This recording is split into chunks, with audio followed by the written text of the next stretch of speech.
if I go home, not engaged to you, Nicola, then this will be over. I mean, it has been 7 years, hasn't it? She's literally flown to Israel to make sure they're compatible for marriage. Surely Nico was expecting that sort of response from Meisha. But then again, it doesn't seem like Nico thinks too much about what Meisha wants, because he acts completely blindsided by Meisha's ultimatum here.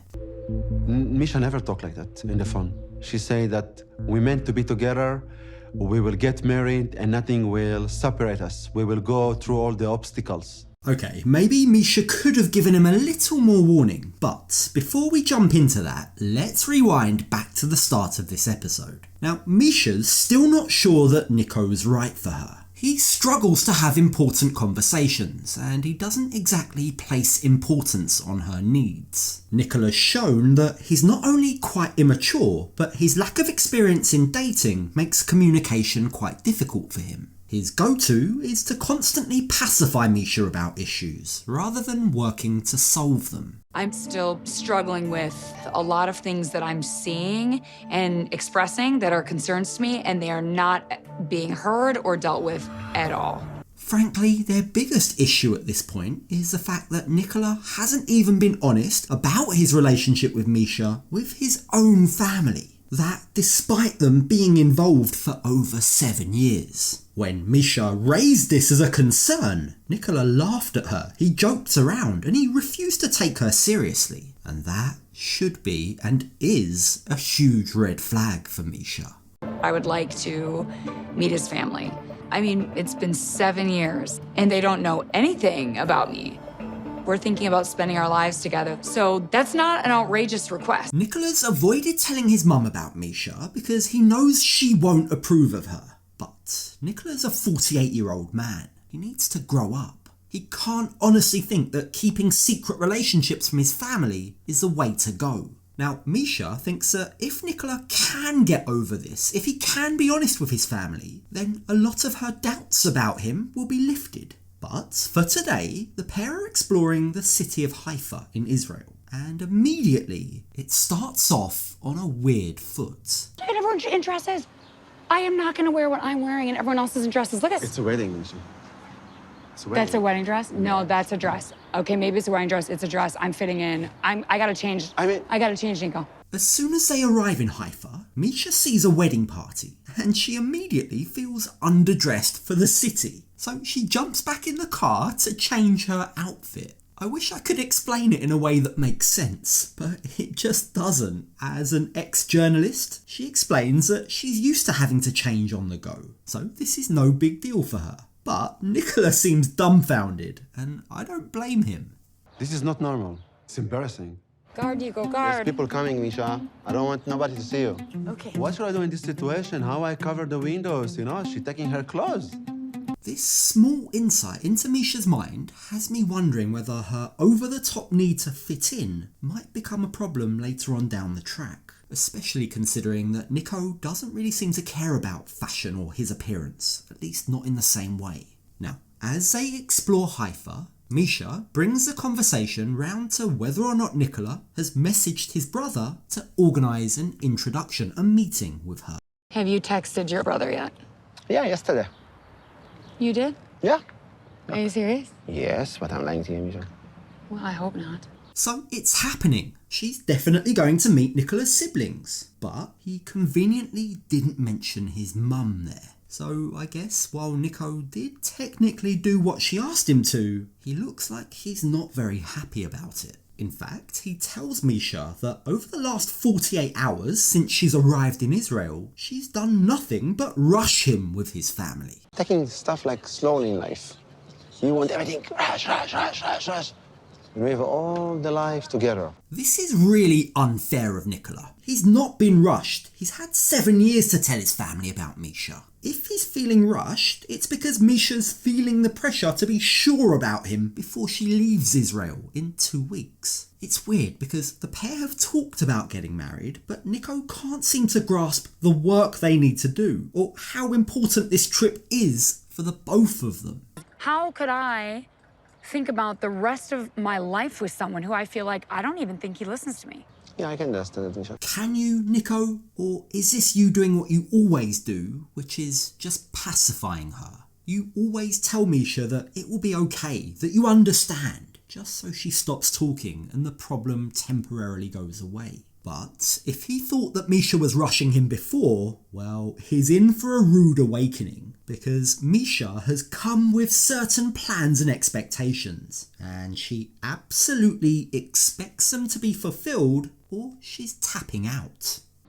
If I go home, not engaged to you, Nicola, then this will be over. The difference between how these two think is becoming glaringly obvious. Meisha came here to iron out creases in their relationship, to confirm their compatibility, and hopefully to leave with an engagement ring on her finger. But Nico?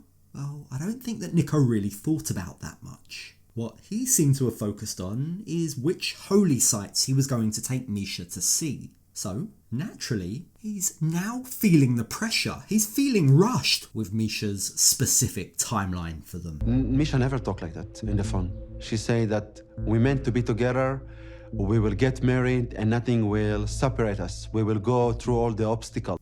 Misha's contradicting herself though, isn't she? One minute she's telling Nico that they need to use their time wisely to work out if they're right for one another. Then the next minute she's telling him it's over if he doesn't propose in the next 1.5 weeks. I guess after 7 years she needs to draw the line in the sand at a certain point, and this is where she's choosing to do so. But the pair are determined to have a good time, to enjoy the present. So, later on that evening, they decide to hit the town. Because I don't like to come to bars and stuff like that. Yeah. I'm going to do it for you, Misha.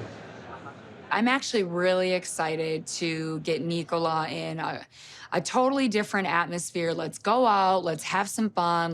Now, after the couple of days that they've had, it will be good for these two to do something light-hearted and fun together. It's nice to see Nico make compromises, because this is an environment that he doesn't actually enjoy. He's not interested in nightlife, in particular in bars and clubs. But he knows that Meisha is. She enjoys a night out, so he admits that he's trying extra hard to make Meisha happy. It seems like her engagement ultimatum has scared him a bit, but the question is he trying hard enough? Yeah. But not my type of place. Well, I think this area is really cute. Listen, half hour, Misha. I don't stay more than half hours. I know that Meisha didn't dress up like that to go out only for 30 minutes. But Nico reveals that he hasn't been out to a bar in over 20 years. He claims that nightclubs aren't very Catholic. That, he says, is down to the type of clothing and the dancing involved. But that's not all. You see, he goes on to say that apparently smoking cigarettes makes you a bad Catholic too. Smoking cigarettes. That's not us. That's not Catholic. So, now, once a year, I always have a cigarette on New Year's Eve. Oh, Meisha admits that she has a cheeky cigarette once a year, but immediately we see Nico's judgmental side pop out. Now, we know how religious he is. He puts himself on a bit of a pedestal. Part of him looks down on Meisha for being divorced, for not being a virgin like he is. And now we see it again with this cigarette issue. He thinks that having a cigarette, even one a year, means that Meisha gives into temptation. I am surprised that she smokes cigarette. I am a little bit worried about this because Meisha have worldly temptation. It's not right. Nico quotes the Bible, saying, "You live in the world, but you don't have to behave like the world." And I mean, he is being a little hypocritical here. Only 2 minutes ago, he gulped down some beer and said that having a beer once in a while isn't a sin. So, I don't know, maybe someone can explain to me why having one cigarette a year is vastly different from having a beer once in a while. Is it that big a deal? I don't know. But Meisha isn't having it. In fact, she counters this. She defends her right to enjoy her life experiences, whether that's a cigarette or a night of dancing. She argues that she can do both and still remain a good Catholic. I am also a devout Catholic, but I can also go and not feel ashamed or like guilt-ridden because I love to dance.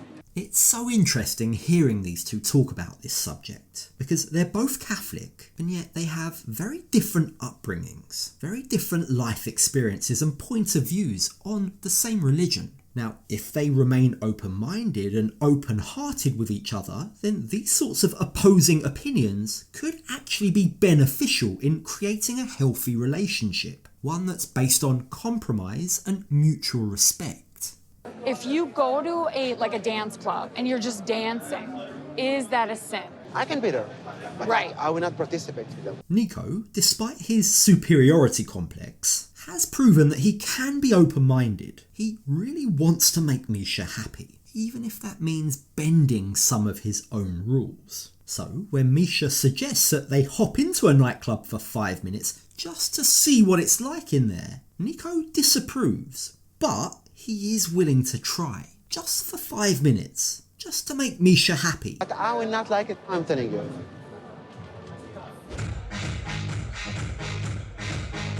You're having fun here.